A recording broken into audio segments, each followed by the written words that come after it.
Olá, meus amigos, sejam bem-vindos. Eu sou o Marcos Paz aqui do canal Teologia Contextualizada. Espero que vocês possam estar bem com a graça e a bondade de nosso Deus e Pai, nosso Senhor Jesus Cristo e as consolações do Santo Espírito. Nós temos feito algumas exposições importantes dentro do canal, colocando para vocês as principais referências teológicas, sejam elas bíblicas, históricas, sistemáticas e práticas, e a gente está trabalhando aí uma construção do Novo Testamento, dos 27 livros. Nós estamos colocando vários vídeos, porque a minha proposta é que você tenha conhecimento e aprofundamento nos 27 livros do Novo Testamento, de Mateus a Apocalipse. Então a gente está construindo fatores históricos, sociais, políticos, religiosos. Vamos entrar dentro dos livros propriamente. Então a gente está situando primeiro toda a questão histórico, social, político e religiosa. Você tem aí no canal aí o período interbíblico, você tem também questões políticas de Roma, e a partir de agora a gente vai também colocar algumas exposições tratando do período herodiano, tá certo? Você que tem curtido o canal, muito obrigado. Você que está entrando agora no canal, te agradeço. Não deixa de curtir, comentar para que eu possa aí responder para vocês e divulgar, e curtindo o canal, o algoritmo do YouTube pode recomendar para mais pessoas e mais pessoas terem acesso aí a esse conteúdo teológico e bíblico que a gente tem fomentado aí na internet, colocado no YouTube aí para que nós possamos crescer na graça e no conhecimento do Senhor. Sem mais delongas, vamos abordar aí sobre o período herodiano no Novo Testamento, que você tem registros muito bem detalhados, tanto nos evangelhos como em Atos dos Apóstolos. São dois gêneros literários. Quando você estuda a ramificação teológica, prática, a matéria chamada hermenêutica, nós estudamos o gênero literário do livro. E você tem os evangelhos, ou evangelion em grego, que é as boas notícias.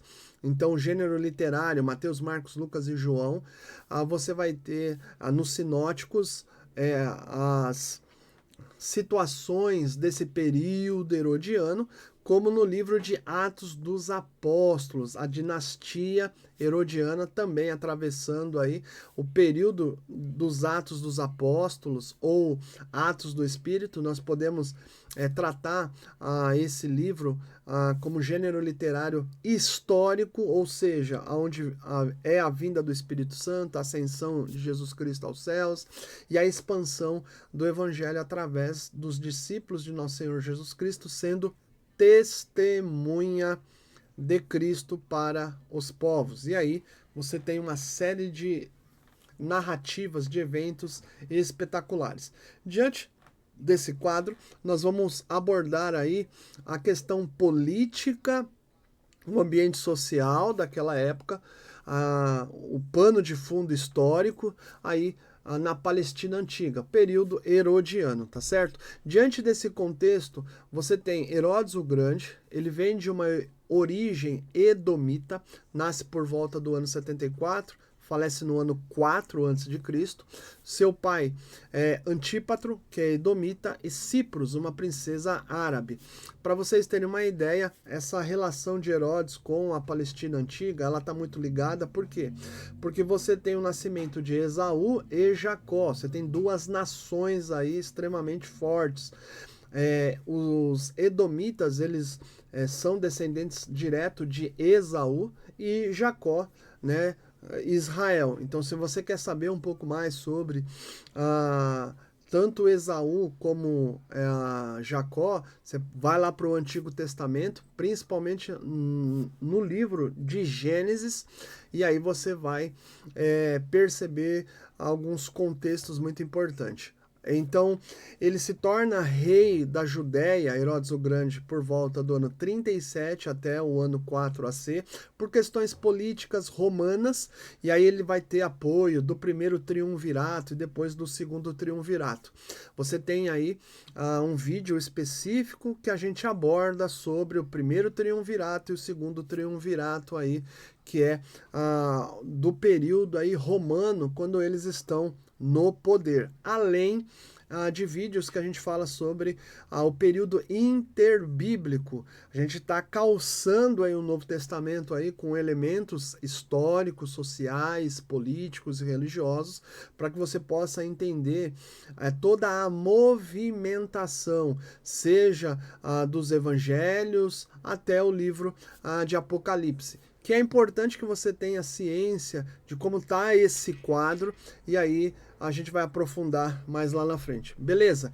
Então, Antípatro, que é o pai de Herodes o Grande, ele é procurador da Judéia nos tempos de Júlio César, em 47, que se torna imperador romano depois do primeiro triunvirato, que é composto por Cneo Pompeu Magno, Caio Júlio César e Marco Liânio Crasso, que depois esses generais aí acabam aí tendo uma ruptura e Júlio César acaba sendo de fato aí imperador.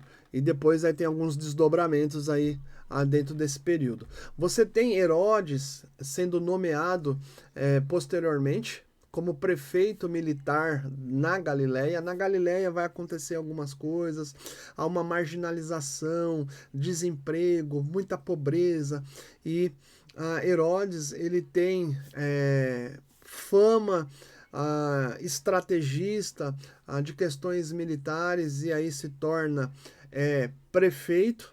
Seu pai é procurador da Judéia, um representante de Roma dentro aí, né, da Palestina antiga, e como há uma série de conturbações políticas, sociais, guerras, enfim, revoltas, Herodes ele tem um papel fundamental aí nesse período social aí, na qual ele vai atenuar algumas revoltas que acontecem dentro da Palestina antiga.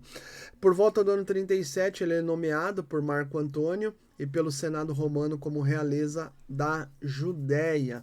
Você tem aí algumas questões políticas e sociais aí já envolvendo o segundo triunvirato, que é formado por Marco Antônio, Marco Emílio Lepto e Caio Otávio. Posteriormente, você vai perceber que depois Caio Otávio ele vai se tornar imperador, e tem algumas questões bem amarradas aí no segundo triunvirato. Por quê? Porque nesse segundo triunvirato, dentro desse contexto, só para você entender, quando Herodes ele é prefeito, ele vai banir bandos armados naquela região com vigor, porque você tem uma pobreza, você tem tumultos, você tem uma série de marginalizações sociais, pessoas que não têm emprego, então elas vão se unir, vão começar a ter muitos bandos que vão assaltar, né, aqueles lugares, aquelas províncias. Então ele, de forma enérgica e estratégica, ele consegue atenuar toda essa movimentação de revolta, de ladrões, de salteadores, enfim. E ele consegue atenuar, então ele tem sucesso nisso. E ele vai se tornar prefeito militar do sudoeste da Síria também, Coele Síria, a mando do governador romano da Síria. Ele se torna prefeito militar porque eles percebem que ele tem sucesso com essas questões de banir assaltantes, né? Essas revoltas. Então ele se torna também prefeito militar nesse período. E depois do assassinato de Júlio César, você tem uma guerra civil. E aí você tem a união desse segundo triunvirato, Marco Antônio, Otaviano e Lepto, que vão atrás do assassinato de César. Júlio César ele é morto após um período, quando ele já é imperador romano, pelo próprio Senado romano que o assassina. Seus algozes fogem e aí se junta esse segundo triunvirato, Marco Antônio, Otaviano e Lepto, para resolver esse problema. Mas lá na frente, depois que resolveu, que pegaram os assassinos, enfim, e acontecem alguns desdobramentos, o que vai desdobrar?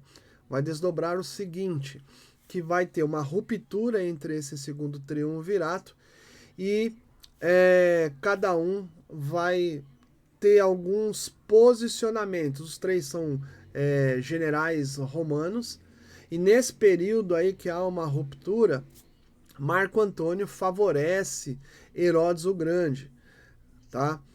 Lá na frente ele vai ser nomeado aí como a realeza, como a gente falou, dentro desse período aí. O que acontece? Dentro da história, os historiadores, eles retratam que os partas invadiram a Síria e a Palestina antiga e vão colocar Antígono, que é filho de Aristóbulo II, que vem da descendência dos Macabeus, chamado a dinastia Hasmoneia.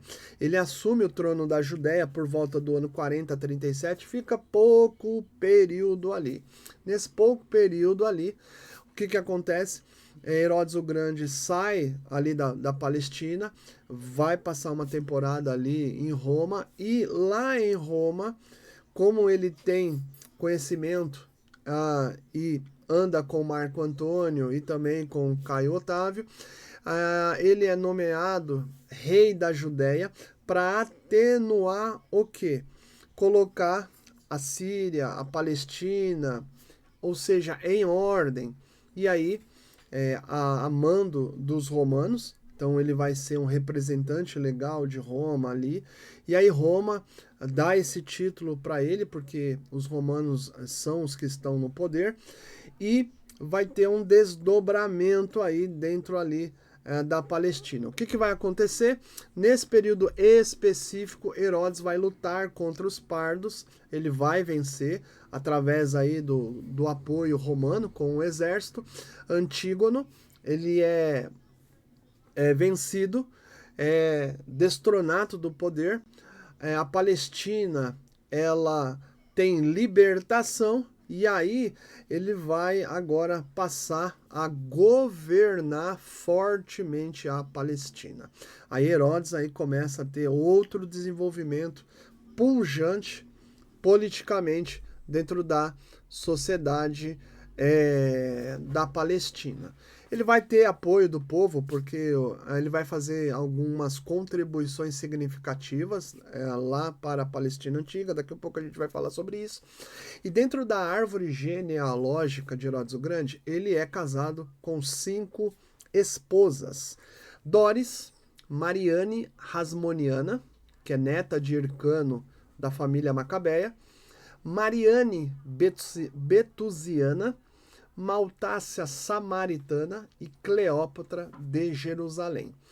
Ele vai ter uma montoeira de filhos, e nessa montoeira de filhos existem algumas conspirações. Herodes é um homem extremamente brutal, violento, sanguinário, um déspota extremamente perigoso, e é um homem que é sedento pelo poder. Dentro dessa árvore genealógica, seus filhos, pelo menos aí há algumas questões extremamente de cunho e natureza horrorosa. Antípatre, ele quer conspirar contra Herodes o Grande, e é descoberto, e ele é executado no ano 4 a.C. E Antípatre, que é seu filho, com Doris, ele tenta fazer um conchavo com os dois filhos de Mariane Hasmoniana, Alexandre e Aristóbulo. No primeiro momento, eles não querem caminhar com Antípatre. Uma vez que Herodes descobre, manda matar o seu filho. Só que posteriormente, Alexandre e Aristóbulo também desejam o poder e querem de fato matar o seu pai. Também é descoberto e ambos são executados. Para vocês terem uma ideia. No ano 6, o que vai acontecer? Aristóbulo, antes de ser executado, ele tem um filho chamado Agripa I, que é neto de Herodes e que lá na frente também vai governar a Palestina antiga. Agripa I tem um filho chamado Agripa II, que também vai ter um governo bem sucedido, e você tem esses elementos dessa descendência, fatos históricos narrados no livro de Atos dos Apóstolos, Agripa I e Agripa II. Esses filhos de Herodes o Grande com Mariane, a Hasmoniana, eles são executados, para vocês terem uma ideia. Herodes, ele tem um filho com a Mariane Betusiana, chamado Filipe, que foi casado com Herodias, a mesma mulher que foi declarada por João Batista quando a mensagem veio a Antipas, que também foi um governador ali na Palestina, onde João Batista declarou que o seu casamento, a sua união com Herodias, era algo pecaminoso e custou a cabeça de João Batista. Então, você tem aí essa questão político e religioso aí acontecendo entre Filipe, Herodias e Antipas, e uma declaração de João Batista falando claramente a Antipas o seu pecado. A gente vai falar um pouco mais depois sobre João Batista. Você tem 2 filhos de Herodes também que estiveram no poder, e você tem registros na Escritura Sagrada, Arquelau e Antipas, que foram exilados dentro de um contexto histórico por um motivo. Ambos também eram déspotas, homens violentos, sanguinários, terríveis. E você tem Filipe, filho de Herodes o Grande, com Cleópatra de Jerusalém, que se torna tetrarca da Gaulanite, Traconide, Auranite, Bataneia e Itureia, que é a região norte ali da Palestina antiga. A gente vai fazer uma exposição dos principais governantes ali da Palestina antiga. Essa exposição está contemplando aí principalmente esse que é o Herodes o Grande. Diante desse contexto que nós estamos falando, político-social, você tem o irmão de Mariane, que chama-se Aristóbulo, e ele vai tornar-se sumo sacerdote e um cara muito querido dentro ali da cultura ali no meio do povo de Israel. Por inveja, Herodes faz o quê? O mata. Posteriormente, ele também manda matar Mariane, sua esposa, além dos 2 filhos que nós já falamos. Então ele é um homem extremamente violento, que amava o poder e egocêntrico. E ele teve algum apoio do povo, mas porque ele fez algumas questões de agrado ao povo. Mas, em suma, esse era um homem extremamente violento. Você tem, depois, uma ação de Herodes o Grande deixando de apoiar Marco Antônio, porque havia, de fato, algumas questões políticas entre 2 generais, Marco Antônio e Caio Otávio, ou Otaviano, que posteriormente tornou-se imperador romano, chamado César Augusto, que aparece lá no Evangelho de Lucas. O que acontece nesse período aí que há uma ruptura entre Marco Antônio e Caio Otávio? Porque Marco Antônio ele deixa a sua esposa, ele era casado com a irmã de Caio Otávio, e ele casa-se, Marco Antônio, com uma egípcia, que era a rainha dos egípcios, que é Cleópatra. E aí o que acontece? Caio Otávio chega diante do Senado e declara, dentro da sua argumentação, que Marco Antônio ele conspira contra os romanos, aliando-se com a rainha do Egito. E aí o Senado acolhe essa argumentativa aí de Caio Otávio e depois passam a perseguir Marco Antônio e Cleópatra. E aí Caio Otávio se torna imperador romano, para você ter uma ideia. Eu falo isso com mais detalhes na exposição que a gente fala sobre o período político romano, também contemplando o primeiro triunvirato e o segundo triunvirato. Lá você pode assistir que você vai ver bem mais detalhadamente. Então, há um registro em Mateus capítulo 2, versículo 3, onde Herodes, através de uns magos, ele tem ciência do nascimento de Jesus Cristo. E o livro de Mateus, especificamente, nos 28 capítulos, Mateus, que é um apóstolo de Cristo, que foi um publicano, que trabalhou como representante de Roma, odiado pelos judeus na Palestina, porque ele era cobrador de impostos. Depois Mateus se torna discípulo de Cristo, pregador do Evangelho, como apóstolo de Cristo. Ele vai escrever o livro de Mateus por volta do ano 60 a 70. O que acontece? Ele tem no livro muito bem retratado Jesus como o rei dos judeus. Agora vamos pensar. Quem é o rei dos judeus nesse período?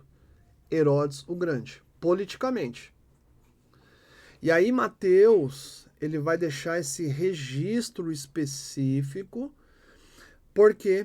Porque vêm esses magos e vão dizer o seguinte, Mateus capítulo 2, eu vou ler do versículo 1 para você ter uma ideia. Tendo Jesus nascido em Belém, da Judéia, em dias do rei Herodes, eis que vieram uns magos do Oriente a Jerusalém e perguntaram: onde está o recém-nascido rei dos judeus?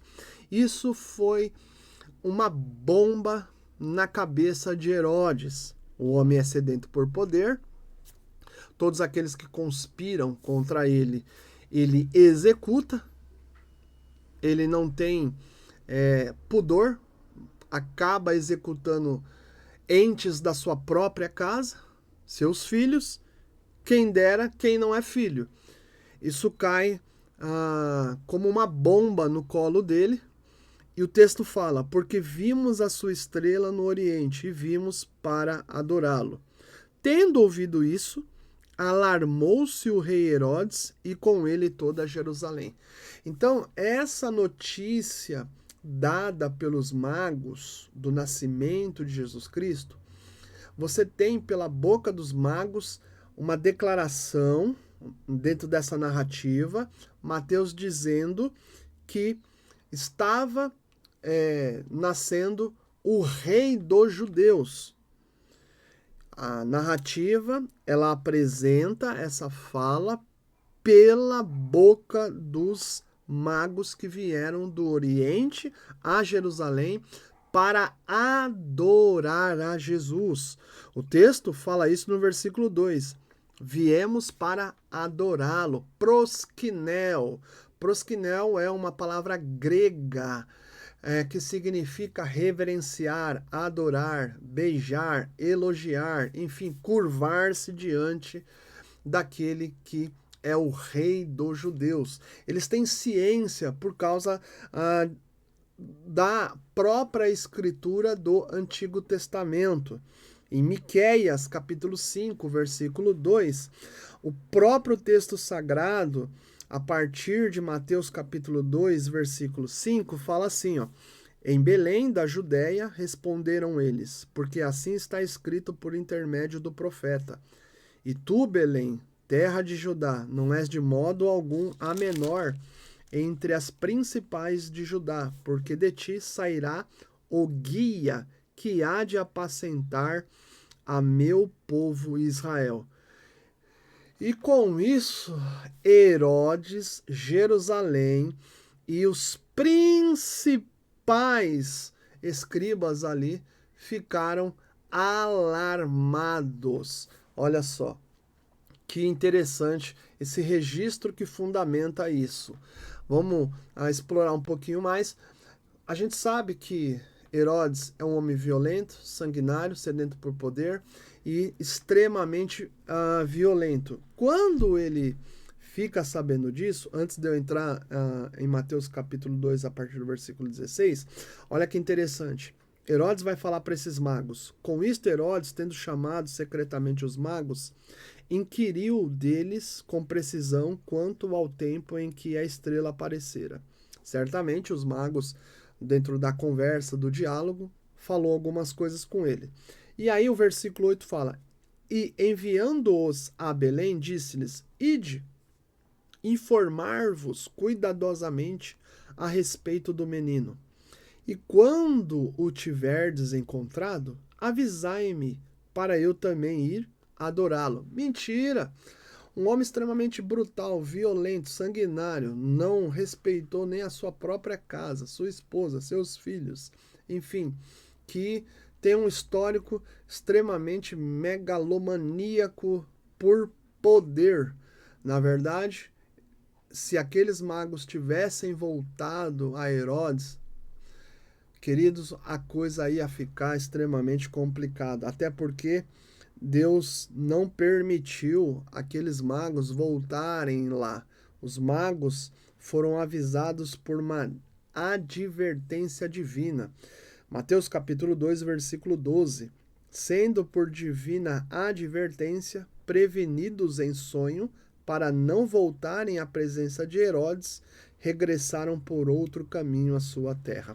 E aí, diante desse contexto todo, há uma demora desses magos chegarem informando a Herodes o Grande esse acontecimento. Ele fica furioso. Há alguns desdobramentos acontecendo, porque dentro da narrativa há um desenvolvimento. Isso não acontece em menos de 12 horas. Isso demora um pouquinho para acontecer.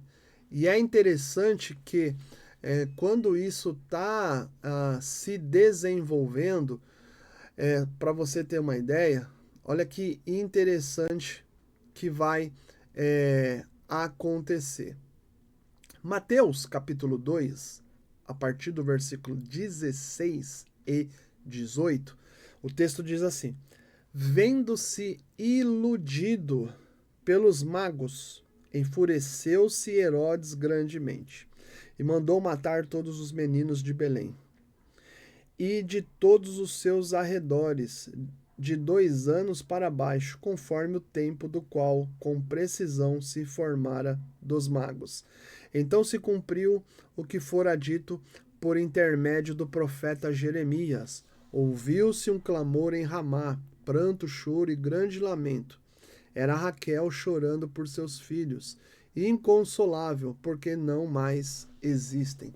É nesse contexto terrível em que há uma crueldade, aonde ele ordena o massacre de uma série de crianças na cidade de Belém. O texto bíblico no versículo 16 fala: enfureceu-se Herodes grandemente e mandou matar todos os meninos de Belém, de todos seus arredores, de 2 anos para baixo, conforme o tempo do qual com precisão se informara os magos.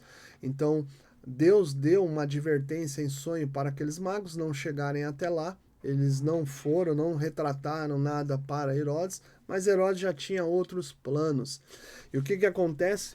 A profecia dada por Jeremias acontece. Essas crianças aqui, porque há uma personificação das mães, há uma metáfora no versículo 18. Ouviu-se um clamor em Ramá, pranto, choro e grande lamento. Era Raquel. Raquel aqui simboliza todas as mães dessas crianças que foram mortas. Raquel aqui são as mães israelitas que sofreram essa atrocidade realizada por Herodes o Grande. Mas haverá um dia um grande juízo para esse déspota chamado Herodes. Haverá um dia em que ele tem que prestar conta diante de Deus sobre esse massacre. Então, como era Herodes? Um governante sedento pelo poder, extremamente violento, um hábil manipulador que agradava algumas camadas sociais para manter-se no status quo. Sua política econômica era de pesados impostos. Desenvolveu alguns projetos de edificação e um deles foi o Templo de Jerusalém, que foi considerado como uma das 7 maravilhas do mundo antigo. Mas essa construção, esse projeto de edificação, dentre tantos, era para ter o povo nas suas mãos, olha só. Mas o governo dele era um governo extremamente horroroso. Antes do seu falecimento, deu ordem para matar vários líderes judeus, mas não chegou a acontecer isso. E ele morre por volta do ano 4 de hitropsia, gangrena de Fournier e enfermidade de rins e de câncer nos intestinos. Esse homem tem uma morte aí extremamente terrível. Ele foi um homem extremamente cruel ao ordenar o massacre de inocentes, de crianças que não têm defesa alguma em Belém. Então ele faz esse estrago enorme aí por volta aí quando nasce Jesus Cristo. Mas é interessante que também Jesus ele foge para o Egito, né? Na verdade, José ele tem um sonho, e aí nesse sonho aí, José é advertido pegar a mãe, Maria, e o menino, Jesus, e ir para o Egito, até que o anjo novamente, Deus, fale para voltar novamente aí para Israel. Então, nesse período aí, você tem aí uma grande atrocidade aí feita, registrada na Bíblia Sagrada. O governo de Herodes em Israel vai do ano 37, né, até o ano 70. Quando a gente fala governo dos Herodes em Israel, nós estamos falando da dinastia, do aspecto político, tá? Embora Herodes o Grande é de 37 ao ano 4 antes do nascimento de Cristo. Então você tem no poder Herodes Arquelau, do ano 4 a.C. a 6 depois de Cristo, governou Judéia, Idumeia e Samaria. Você tem Herodes Filipe, 4 AC a 34 depois de Cristo, governando Itureia, Traconides, muitos sírios, gregos, além dos judeus, que a gente já falou. Herodes Antipas, ano 4 AC a 39 DC, governou Galiléia e Pérea. Você tem Herodes Agripa, filho de Aristóbulo, aquele que foi executado no ano 6 por Herodes o Grande. Né? Seu neto, Herodes Agripa, também vai governar. Governou a tetrarquia de Filipe, de Itureia, Traconides, também incorporou a Judéia, Pérea, após Antipas ser deposto. E você tem Herodes Agripa II, que é filho de Herodes Agripa, bisneto aí de Herodes o Grande, governou Itureia, Traconides, Abilene, regiões que foram governadas por Filipe e Lisânias, como parte aí do território próximo do Mar da Galileia e a parte sul ali da Pérea por Nero. Então, dentro dessa dinastia, coloco para vocês aí essa tela aí que vocês estão vendo, esses aspectos importantes, porque a partir daí nós vamos falar um pouquinho de cada um desses. A gente vai falar de Herodes Arquelau, Filipe, Antipas, Agripa I, Agripa II, alguns elementos que a Bíblia Sagrada retrata sobre eles. Eu acredito que isso é importante para que você tenha ciência desses acontecimentos. Nós estamos tratando sobre isso baseado nessa bibliografia aí que você está acompanhando. Que bibliografia é essa, Marcos? É essa aí, né? Livros que fala sobre esse período? Panorama do Novo Testamento, do Robert Grunder. Panorama do Novo Testamento, do Bob Antley.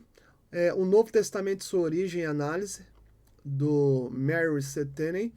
E também o Mundo do Novo Testamento, por 3 mestres, que é William Wright Jr., Mary C. Tenney e J.I. Packer, além do Novo Dicionário da Bíblia aí, do J.D. Douglas e a Bíblia Sagrada.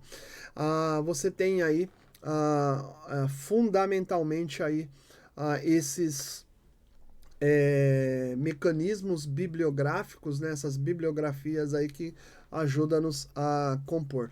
E as imagens de toda essa exposição é tirada aí do Pinterest e também da internet aí, deixando os créditos para que vocês tenham uma ideia aí de todo o material aí que a gente desenvolveu para que vocês tenham acesso, tá certo? Então, nós passamos a falar um pouco sobre esse período de Herodes o Grande.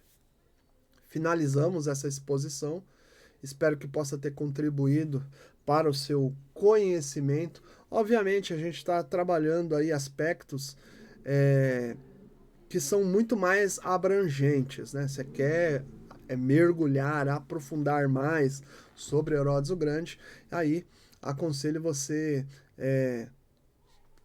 pesquisar mais bibliografias, caso você tenha interesse, queira fazer uma tese, um artigo sobre essa pessoa. O que a gente vê na Bíblia Sagrada de Herodes o Grande, registrado pelo apóstolo Mateus no seu evangelho, é que esse homem, conforme Mateus capítulo 2, ele é um homem extremamente terrível. Um homem brutal, violento, sanguinário, que não poupou esforços aí para continuar mantendo-se no status quo, matando muitas pessoas inocentes, ou seja, bebês, crianças, por causa de poder. Mas Deus haverá de julgar Herodes o Grande, como também julgar todos aqueles que cometem atrocidades ou barbaridades como estas. Haverá um dia em que povos, nações, etnias e todos aqueles que são bárbaros, cruéis, violentos, brutais, sanguinários, estarão diante do trono branco de Deus. Apocalipse, capítulo 20, entre os versículos 11 a 15. E serão lançados no lago de fogo e enxofre, como sentença do Deus soberano que está na história. Marcos, aonde estão essas crianças que foram aí extremamente violentadas, brutalmente, tiradas, arrancadas dos braços das vossas mães? Elas estão com o Senhor. Essas mães certamente passaram por uma terrível experiência. Nesse período aqui, com certeza, muita gente de Deus consolou essas mães através da palavra de Deus em meio ao povo israelita, mas essas crianças, esses pais não vão ficar sem alcançar a verdadeira justiça. Deus é justiça. Nós podemos transportar para os dias de hoje, de tantas violências, tantas brutalidades, tantas crueldades. Pensa numa coisa: Deus é justo. Talvez no nosso íntimo a gente não vai alcançar e não tem como alcançar justiça própria, mas a gente entrega essas situações para aquele que é o vingador, que pode executar de forma justa e correta aquilo que os homens que não querem Deus, que são sedentos por poder e que provocam sofrimento nesse mundo, haverá um dia de estarem frente a frente com aquele que é fogo consumidor, que é Deus, conforme o Novo Testamento apresenta em vários textos bíblicos. Que essa exposição possa ter edificado a sua vida. E lembrando que a gente vai expor alguns mais contextos históricos e sociais aí da dinastia Herodiana. Um grande abraço a todos aí. Valeu!